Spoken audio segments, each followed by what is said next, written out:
Hello friends, welcome to my channel Bong Piyali. সবাই কেমন আছো তোমরা? আমি ভীষণ ভালো আছি। চলো তোমাদের কাছে চলে এসেছি আজকে একটা নতুন রেসিপি নিয়ে। আর মাছ, বাঙালিদের বেশ প্রিয় মাছ, এটা অনেকেই পছন্দ করে। যাই হোক, চলো এই মাছটা রান্না করছি, চলো দেখতে থাকো তোমরা। আলুটা দেখতেই পাচ্ছ আমি ভেজে নিয়েছিলাম, সাদা জিরে দিয়ে আলুটা লাল লাল করে ভেজে নিয়ে তারপর মশলাটা দিয়ে দিয়েছি। চলো দেখতে থাকো, মশলাটা ভালো করে কষাচ্ছি। আর মাছটা ভালোই লাগে খেতে, মাছে কাটাও কম, অনেকেই মাছটা ওই জন্য পছন্দও করে। আমার শ্বশুর বাড়িতে তো আমার হাজব্যান্ড, আমার শাশুড়ি খুব ভালো পছন্দ করে, ওই জন্য মাঝে মধ্যেই আমাদের এই মাছটা আনা হয়। চলো দেখতেই পাচ্ছ আমি মশলাটা দিয়ে আমি ভালো করে কষিয়ে নিয়েছিলাম। মাছ ভাজাটা তুলে রেখেছি, পরে দেব। আর এটার মধ্যে দেখো আমি একটু লঙ্কার গুঁড়ো, হলুদ, জিরের গুঁড়ো, ধনের গুঁড়ো দিয়ে আমি স্লাইট একটু জলটা দিয়ে আবার একটু ভালো করে আলুটা কষিয়ে নিচ্ছি। যখন তেলটা বেরোবে তখন আমি জলটা দিয়ে দেবো। চলো দেখতে থাকো তোমরা।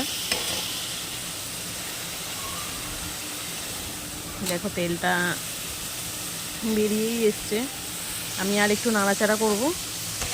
আর একটু নাড়াচাড়া দিয়ে আমি এটাতে জল দিয়ে দেবো।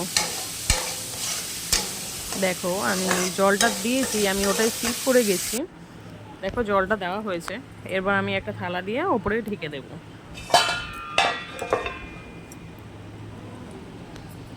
তারপর গ্যাসটা আমি একদম একটু আস্তে করে নিয়েছিলাম। আর আমি কিছুক্ষণ বাদে থালাটা তুলে নিয়েছিলাম মাছের ঝোলটা দেখার জন্য। একটু নুন কম হয়েছিল, আমাকে নুন দিতে হয়েছিল। দেখো মাছের ঝোল প্রায় হয়ে এসছে আমার। একটু মাখামাখাই করি এই মাছটা, খুব একটা বেশি ঝোল রাখি না এই মাছে, খুব একটা বেশি ঝোল আমাদের বাড়িতে পছন্দ করে না। এটাকে আমার ওই জন্য একটু মাখা মাখা করেই রাখতে হয়। আবার আমার শ্বশুর বাড়িতে কি আমার হাজব্যান্ড, আমার শাশুড়ি আবার ধনে পাতাটা বেশ পছন্দ করে। প্রায় মাছেই আমরা ধনে পাতা দিয়ে দিয়ে খাওয়া হয় মাছের ডালে।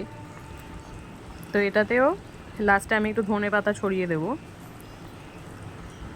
দেখো তো আমার মাছ রান্না পুরোপুরি কমপ্লিট হয়ে গেছে, মাছ রেডি। তো আজকের ভিডিওটা এতটাই বন্ধুরা, এরপরে আবার আসবো নতুন একটা অন্য কোনো ভিডিও নিয়ে। আজকের ভিডিওটা এতটাই বন্ধুরা।